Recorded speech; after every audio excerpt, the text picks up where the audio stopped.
بسم اللہ الرحمن الرحیم۔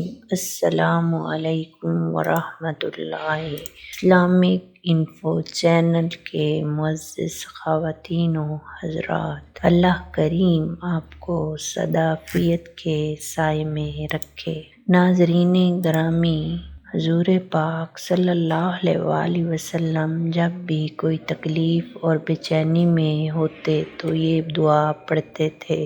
نبی کریم صلی اللہ علیہ وآلہ وسلم کو جب بھی کوئی تکلیف اور بے چینی پیش آتی تو آپ صلی اللہ علیہ وآلہ وسلم ہمیشہ یہ دعا پڑھا کرتے تھے، اور وہ دعا یہ ہے: لا الہ الا اللہ العظیم الحلیم، لا الہ الا اللہ رب العرش العظیم، لا الہ الا اللہ رب السماوات والارض ورب العرش الکریم۔